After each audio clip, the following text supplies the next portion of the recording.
Today we're going to talk about the 8 extraordinary vessels and how to utilize them in clinical practice to get really great results with patients. Tapping into the 8 extra vessels is something I love to do in my clinic, and I wanted to share it with you today so you can benefit from it, and of course, your patient would benefit from it too. Hi, I'm Clara from AcuPro Academy, and I create Chinese medicine and acupuncture content for practitioners and students like you, making it easy to grasp and fun to learn. Let's do this.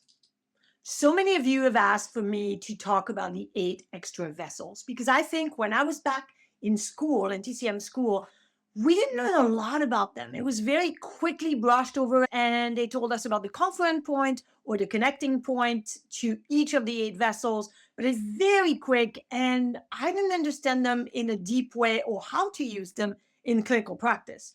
Over the years, I have taken many seminars, read books, specifically from Dr. Yvonne Farrell. Thank you, Yvonne, because she is my go-to when it comes to learning more in-depth knowledge about the 8 extra vessel. So I wanted to share with you all those years of experience, knowledge in a quick, easy way, like I like to do it. So it kind of gives you a start. And then if you want to go deeper, you can go and look for more information. Does that sound good? All right.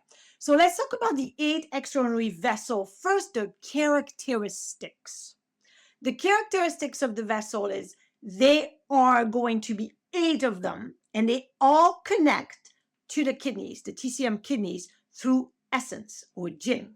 Because what happened is when we look at the 8 vessels is that they are the connection to essence, which means they connect to our genetics, our reproductive system, our aging system. So this is a really good way to try to figure out how to do preventative medicine, reproductive medicine, and looked into our past generation cells, which we still carry within us today. And those are the vessels we're going to use when there is intergenerational trauma or childhood trauma, something we carry for a long time emotionally. So those vessels are great when we want to tap into a physical part of us, but also emotional part. So come on, fantastic. I love those vessels. Now, the only 2 that have points are the Ren and the Du. I'm going to look at all of them, and we're going to see how to use them in clinical practice. So let's familiarize ourselves with the names because I'm going to keep them in pinyin. I don't like to use the English translation because I think sometimes words change depending on the book that you're reading. So I'm going to talk about that, but I'm going to keep it really pinyin and Chinese. That's the way I like to do it. So we have yin and yang vessels. We have 4 yin and 4 yang vessels, which are counterpart from each other. And so if we look at the first 2, the one that we knew, which is the Ren and the Du, which have their own points. They're the only one that have actually their own points, while the other 6 have crossing points with the main 12 meridians. And that's how we tap into those. So the Ren meridian or the Ren vessel is the counterpart to the Du. The Ren is in the front, the Du is in the back. The Ren vessel is often called also the conception vessel. So often it's CV. I don't like to change it to English. I like to keep it to the Ren because it's very specific to itself. And it doesn't just talk about conception, or it doesn't address only conception, right? Ren 22 is really good for asthma and breathing difficulties. Ren 17 is for anxiety. It has nothing to do with just conception. So that's why I like to keep it the Ren. The Du is often called the governing vessel or GV, governing vessel. Again, it's governing the young part of our body, our head, our back. And I like to kind of step away from that. So again, I'm going to call it the Ren and the Du and not the conception or governing. The next one are the Chong and the Dai. So again, translation, the Chong often in books is going to be called the gathering or the penetrating vessel. Those are the 2 words that I see the most often. The Dai meridian is the one that is often called the belt or the girdle because it goes kind of like around the waist, right? So that's often the translation. That's why I like to keep it Chong and Dai again. instead. And obviously the Chong is a yin meridian, the Dai is a yang meridian. Then we have the other 4 that are really the same name, one yin, one yang. So we have yin wei and yang wei. Wei is really in here is translated as linking, as in to link. You're linking one part with another part. So often it's called the yin linking vessel or the yang linking vessel. And the last one is the yin Qiao and the yang Qiao. And Qiao means your heel, right? Like Achilles, your heel below your ankle. So it's the yin heel and the yang heel. And the reason I explain that is because with the French accent, sometimes people don't know what I'm saying. So thank you for understanding that, French girl teaching Chinese in English. Woohoo! But I know you guys enjoy that as well. So those are the 8 extraordinary vessels. Those are the one we're going to tap into in clinical practice, and they are the one we're going to talk about today. Like I said, the first 2 have their own points. The others borrow point or cross point from the 12 regular meridians. So now let's look at each individual ones and how they function and how we can utilize them in clinical practice. Let's do this. Let's look at the Ren and the Du vessel first. The Ren vessel is also called the Sea of All Yin meridian. It is so yin. It's all in the middle of the front of the body. And its function is to address reproductive system issues, specifically for women, but also for men, as well as lower jiao issue like urinary tract issues, the middle jiao, so digestive problem, and the upper jiao with chest issues, including calming the mind. This is a great meridian to calm the mind because it has ghost points like Ren 1 or Ren 24, which are powerful ghost points. And if you haven't seen my ghost point video, check it out there. It was a live session, so bypass the singing at first and watch it. It's full of great nuggets. Now, the Ren vessel has a confluent point called Long 7. And Long 7 is going to connect the main meridian to the extraordinary vessel, specifically for the reproductive system. And we're going to pair it with kidney 6, which is the confluent point of the yin Qiao vessel. So we're going to understand later how we pair those confluent points, because there's 8 of them, or 1 per vessel. The most common points on the Ren vessel used in clinical practice are going to be Ren 4, Ren 6, Ren 12, Ren 17. But Ren 14 is also a great point because it's a front move point of the heart. So really good to calm the mind for anxiety, specifically with Ren 17. Okay, so that's for the Ren as a whole, more physical. However, the Ren is also where we tap into our self-love, self-care, and very nurturing feminine side. So tapping into the Ren meridian, it's tapping into your feminine side and allowing yourself to understand that if you're not taking the time to self-care, self-love, and be nurturing to yourself or to others, then there is an imbalance and a blockage on the Ren vessel. So we can work on that. And I see a lot of women patients that come in and take care of everybody else but themselves. There is definitely an imbalance. Often, people will have a belly button piercing, women specifically, and that is overstimulating of Ren 8, which is your connection. Ren 8 is your belly button, the connection to your uterus, but also to your umbilical cord attached to your mother, right? So that relationship is, if there's no self-care or nurturing from that person to themselves, the belly button ring might not be a good idea. That's just my opinion because I've seen it a lot in clinical practice. Good? Okay, so now let's look at the opposite, which is the Du vessel, which is all in the back and goes up to the head. The head is the most young part of your body, all the way to the front. So this whole back and head vessel is very young. It is the Sea of All Young meridian. The confluent point is small intestine 3. That's a fantastic point, specifically when there is any back issue, upper, middle, or lower back issue. This is the best distal point to add to your treatment. It pairs with bladder 62, which is the confluent point of the yang Qiao meridian, which is the opposite of the yin Qiao, which was kidney 6, right? So very much opposite. And I'll talk about the confluent point and how to use them later on.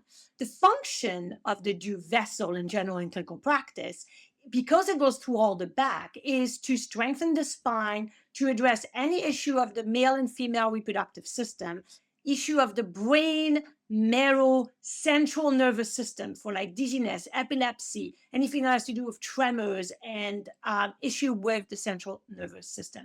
However, it also helps with expelling pathogen because pathogens are yang in nature, and this is the most yang vessel.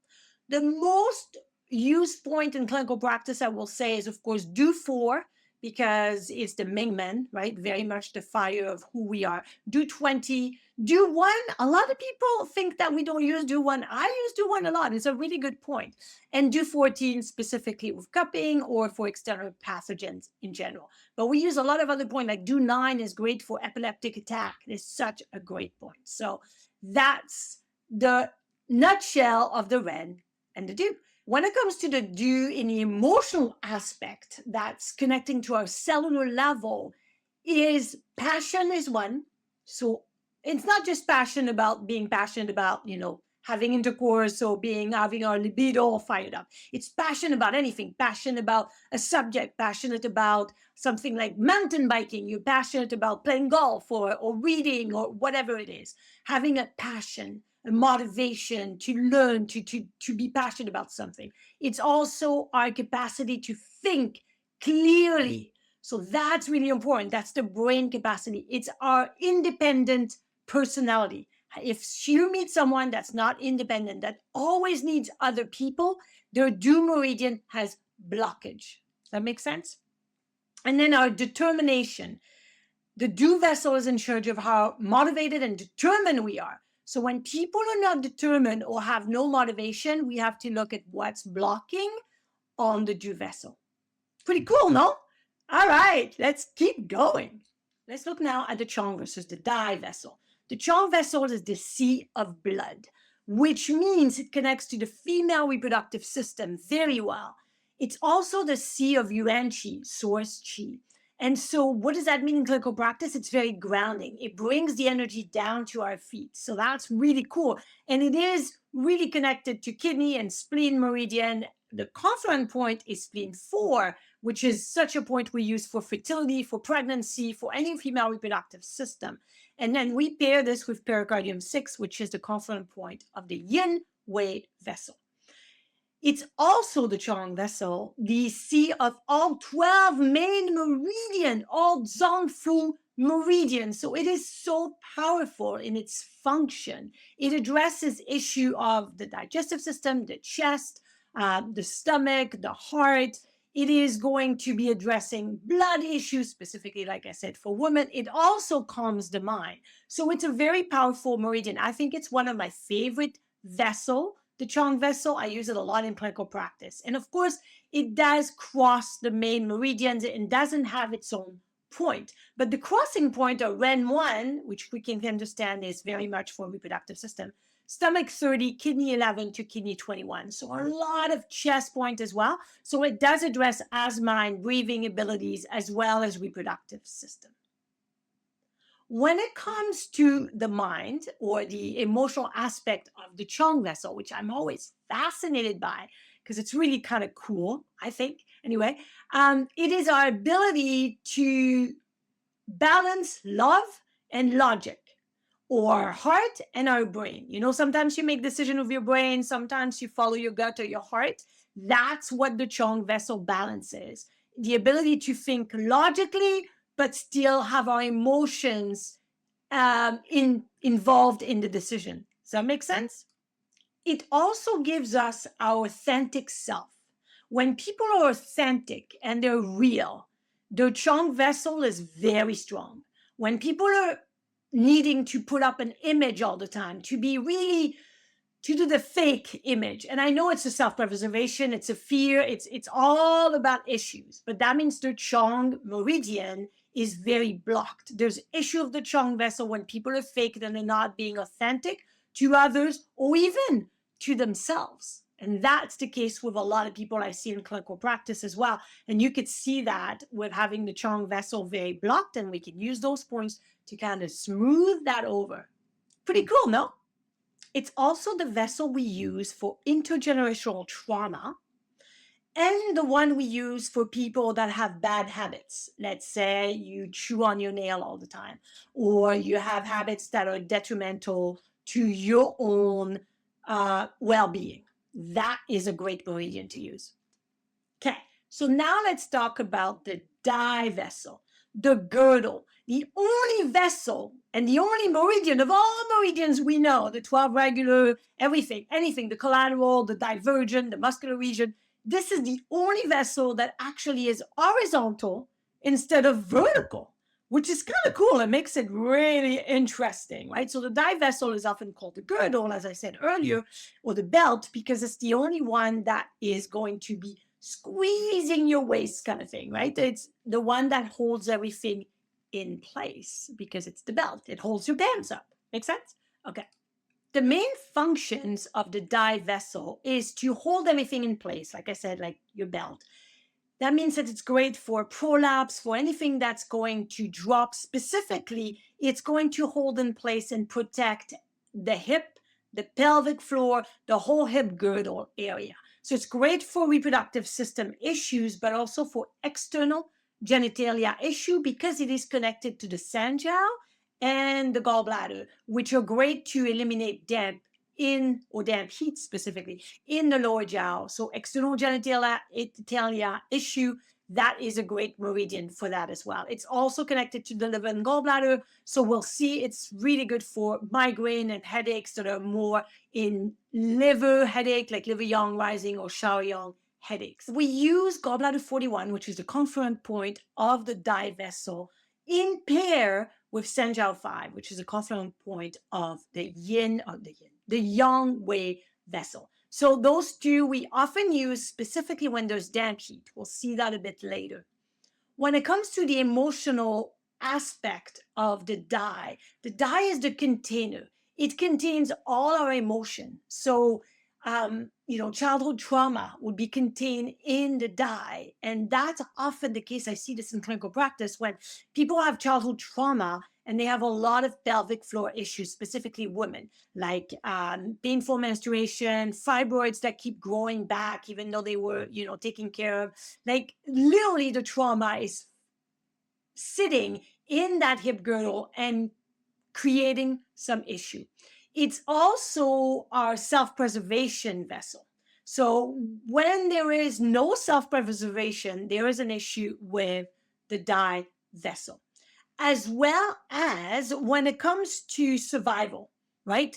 To be able to have survival skills, that is the Dai vessel. Security and stability, obviously it's stabilized. Stability and security comes from the Dai. So if someone is looking constantly for security and stability, it's because they feel like they don't have enough, or they're not having the ability to be safe enough or stable enough. So there is an issue with the Dai because we want a balance. We want stability, we want security, but we want to be able to also not be obsessed with just being so safe all the time. However, also fear, constant fear of not having enough safety, not enough money, not enough love, not enough connection, not enough. We just worry all the time and fearful. That's a Dai issue. Pretty cool. I think it's pretty cool because I see this in clinical practice, and you can use point to release, to open those vessels so there's better flow and people actually start to behave differently and connect with themselves at a deeper level. That's why acupuncture is so amazing and it rocks. Acupuncture rocks. Are you enjoying my graphics so far? Well, you can find them all in my AcuPoint Made Easy, an illustrated guide to all acupuncture points, and so much more. The PDF version has a lot of video links. You can download it on your phone, your tablet, your computer, and have it at your fingertips at any time. It has a great table of contents. The hard copy ships all over the world if you're someone that loves to hold a book and really enjoy the colorful part of my graphics. You'll find them all exactly the same as the PDF in the hard copy book. The feedback has been amazing. As you can see here, so many people have just loved the book or the PDF or both. So what are you waiting for? Click the link below and get your copy today. Let's get back to what we're talking about today. Okay, so now let's look at the yin way versus the yang way vessel. The yin way governs all interior part of the body, specifically the yin qi, Y-I-N-G, yin qi or nutritive qi, which is really the interior part of the meridian. When it comes to the yin way, it's also going to be in charge of the flow of qi in all the 12 meridians, and it regulates blood. So it is connected to a lot of our essence part as well, and it connects to all 12 meridians. It harmonizes all the 5 spirits, the Shen, the Po, the Han, the Je, and the Yi. It's also in charge of calming the mind, like all 8 vessels, because they connect to essence and the brain, so they all connect to the mind and calming the mind. And it opens the heart. It's also going to address issues of sinews, tendons, ligaments, and muscle for B syndrome, for example. So it's a really good vessel to use in clinical practice. And the confluent point is pericardium 6, which is opposite of Sanjiao 5, right? And they are opposite in that perspective. So we use those two together often. You can thread them or you can have 2 points depending on how you're going to use them. But this is a point we use a lot because the crossing point as well of the yin way meridian are going to be very useful in clinical practice. Specifically, let's say kidney 9. Kidney 9 is one of the best points for bipolar or anxiety or people that have mood swings. Such a great point to calm the mind. And the yin way, like I said, is really connected to the mind. The yin way connection to our cellular being is our ability to transition in life easily. So it is associated often with self-image and aging. So when people have that midlife crisis or they are very scared of aging or they have a problem with their self-image and aging, the yin way is out of balance because this is the vessel that's going to allow us to transition to the next stage of our lives easily and letting go of the youth that we had before and still be happy about this new transition. Does that make sense? So I have a lot of patients that benefit from this vessels, and you can use crossing point for that as well. The yang wei vessel is complete opposite of yin wei one. It governs the external part of the body, and in though connecting with the wei qi, the defensive qi, the qi that circulates in the meridian more on the surface, while the yin qi is more deep within the body. So it's opposite, right? Because of that, it's in charge of the immune system, because of course it's our defense system. It's more in charge of the outside of our body. And it is for back issues as well, but also ear issue, specifically because it eliminates damp in the liver and gallbladder channel, affecting the ear. So when there are recurring ear problem or ear infection or hearing issues, that is connected to the yang wei vessel. So I like that to look at it. It also still, like the yin wei, regulates qi within the meridians and blood, but in a yang perspective. So they really work together, those two. And we're going to pair it with gallbladder 41 because gallbladder 41 is great, but because it addresses issues of the ear. So that's a really good pair as well.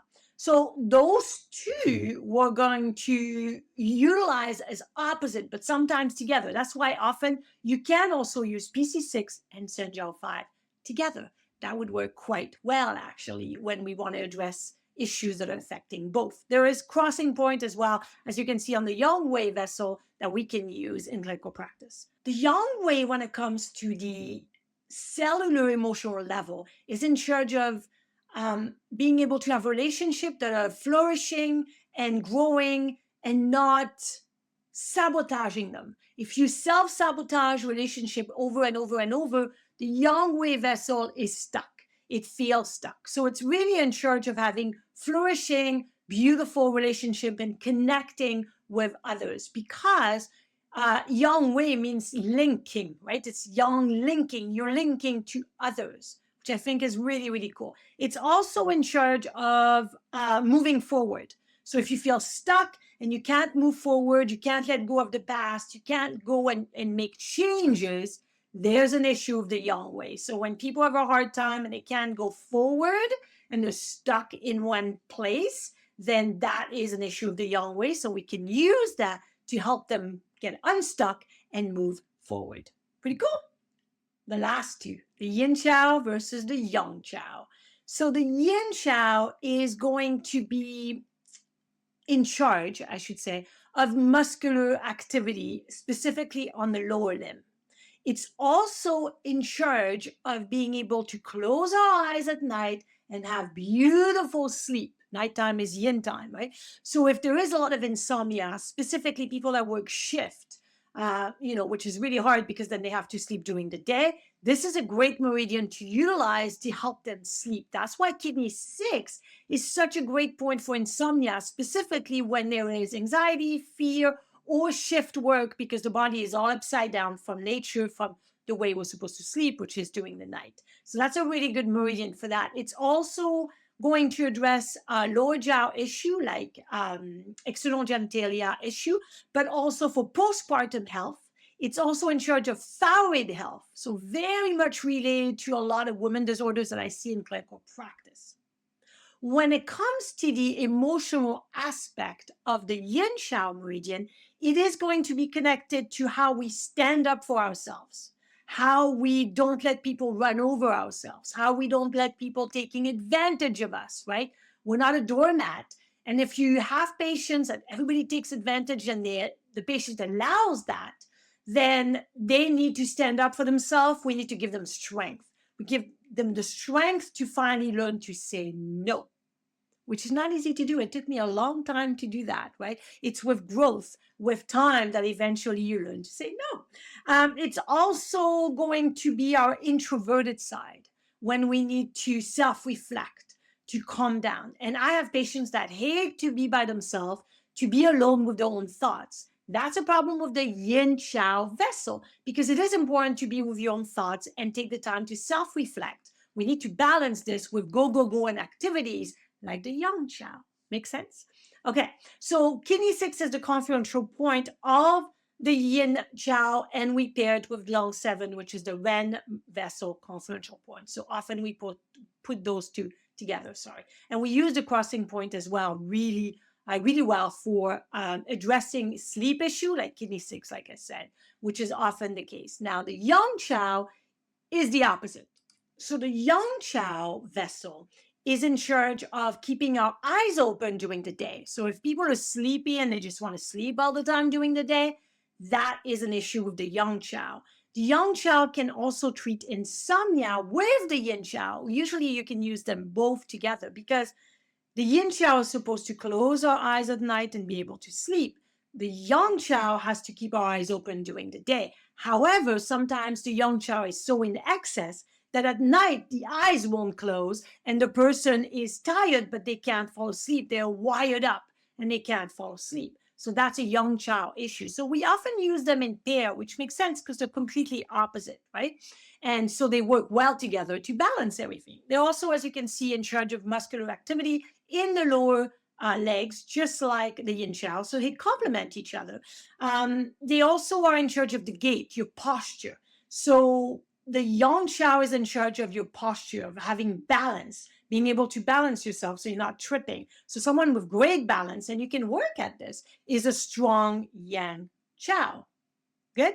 The confluent point is bladder 62, which is really in charge of the head, the neck, the spine, which is great. And we combine it with small intestine 3, which is the du meridian, which goes all along the spine, confluent point. So it's very much for the gait, for the spine, for posture.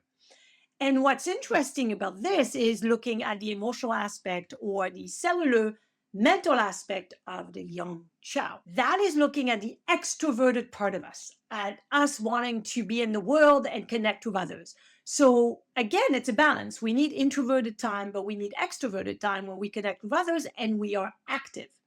Now, the yang Qiao can be in excess when people are go all the time and they never stop to go into the yin introverted side. And that's a problem when that is out of balance. Also, the yang Qiao is also out of balance when people are very judgmental of others. They criticize everybody.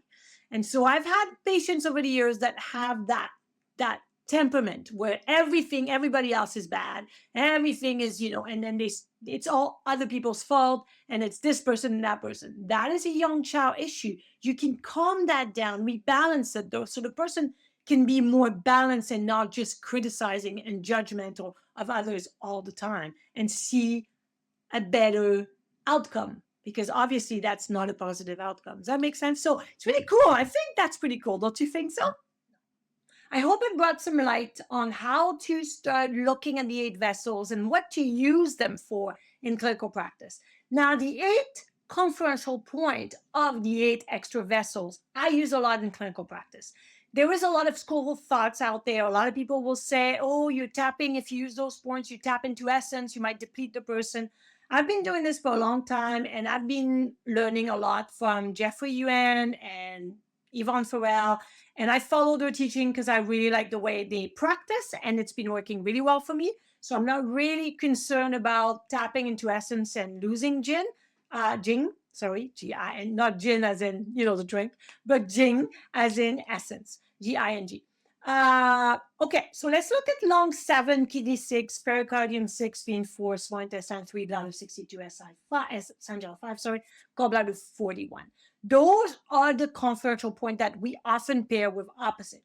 So in clinical practice myself, I have to say that those 4 here, I use a lot when I want to rebalance hormones, specifically for female hormones. So it could be anything: irregular menstruation. It could be during pregnancy. It could be, let's say, morning sickness.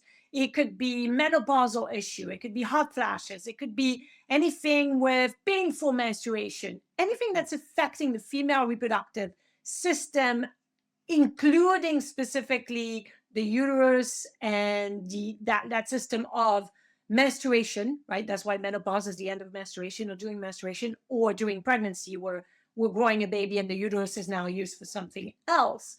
I use those 4 points. I don't use 8 needles. Usually I follow the teaching of Giovanni Machocha,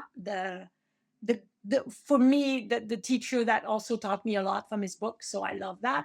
And so I put it opposite. So lung 7 on the right, kidney 6 on the left, PC6 on the left, and spleen 4 on the right. This is how I like to do it. And often people ask me, why is that? Well, if you look at the first 2, kidney 6 is related to kidney, which is related to essence, which is very yin. Left side is the yin side. While lung 7 is connected to air breathing, which is the ability to breathe. So it's more yang, it's more qi. So that's the right side. The right side is yang side. So that's usually how we do it. Having said that, if you do the opposite, it's not the end of the world. It's just that we want to have 2 on the wrist and 2 on the ankle, and the opposite side, so you have less needles. I'm the school of thoughts that the least amount of needles, the better the treatment. I don't want to use 50 needles because that's overstimulation. Make sense? Okay, when it comes to those ones are the yang points, while the first 4 are the yin point, right? So I often use this here to treat the male reproductive system, specifically with lung 7 and kidney 6. So that I'm going to use to treat the male reproductive system, while those 2 is going to be the female. So let's see. This is the female reproductive system. Okay. Oh my God, I can't write. In here, those 2 here.